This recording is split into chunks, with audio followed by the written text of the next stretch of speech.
Hurricane Ian has been downgraded to a tropical storm, but not before leaving catastrophic flooding over southwest Florida.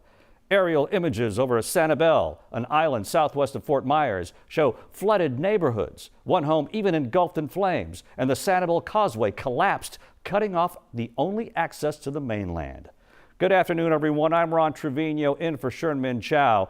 Tropical storm Ian still tracking across Florida, dumping rain for everyone in its path.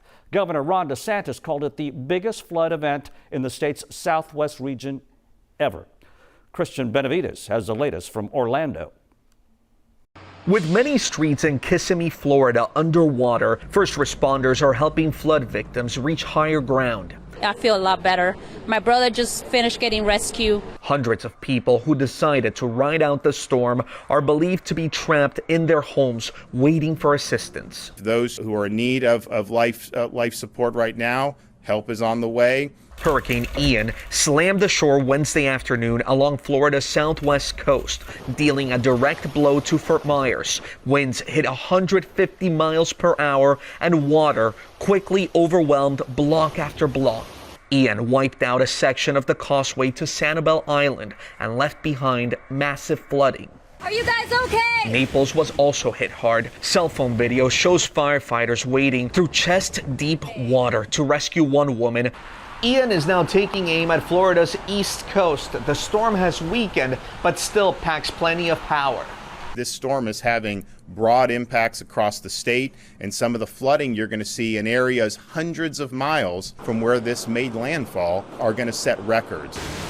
This was the scene in St. Augustine early this morning. The winds were whipping, heavy rain was falling, and conditions are expected to get worse as the day goes on. Daytona Beach is also bracing for flash floods and high winds before Ian heads out to sea again.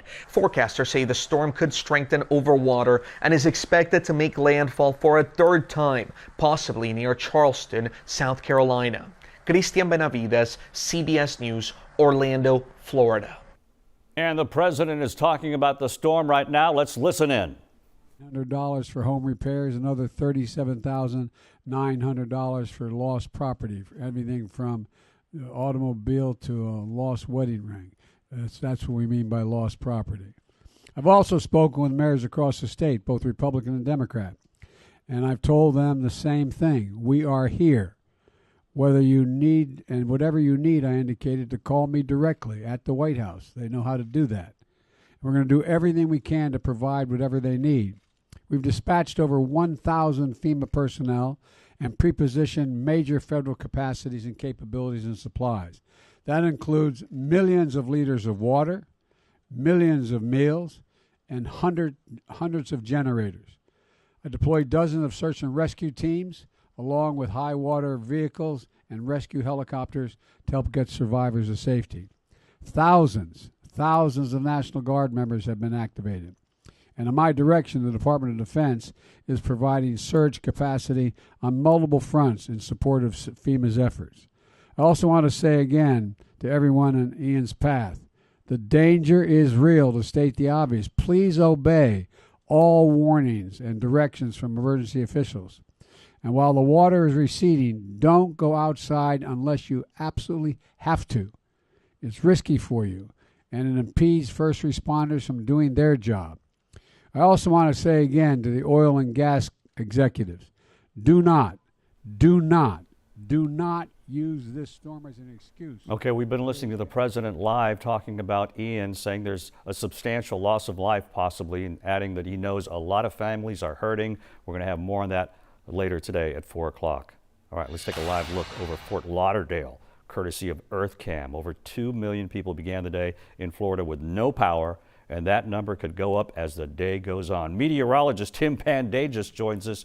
Folks on Florida's East Coast now feeling the rain from Ian. They are in the center of Ian, Ron. Although it has weakened down to a tropical storm, it is high-end, 70-mile-per-hour winds, and the center of that storm now back over open water. So after a period of weakening, we'll likely see it start to re-strengthen again before that secondary U.S. landfall comes our way by around Charleston, South Carolina area about 24 hours from now. Left behind some historic rain totals likely. Some of these areas picked up well over a foot of rain, and it continues to rain to the northwest of that storm center. So there's where it currently is located. It's going to re-strengthen to a Category 1 storm, take a turn mainly north, and then head towards Charleston and the South Carolina coastline before weakening over land by Friday evening with still winds of 50 miles per hour before moving up against the spine of the Appalachians and raining itself out. Out ahead of it, we've got numerous warnings up. The coastal areas of South Carolina, hurricane warning now, tropical storm warnings as far inland as Charlotte, North Carolina. So that wind and rain will make its way well inland up to the spine of the Appalachians. Here locally, just a really nice day for us. Temperatures in the mid-80s, low humidity, and lots of sunshine. We'll talk about the rest of the work week and how the weekend shapes up in just a few minutes. Ron? All right, thank you so much, Tim. American Red Cross responders from Houston are loading up and heading to Florida to help. They're stopping in Louisiana first to meet up with more volunteers. Organizers say they're taking extra emergency units to store supplies, but mostly using them for feeding people. They say this trip is all about giving back. There are two types of people in the world, givers and takers.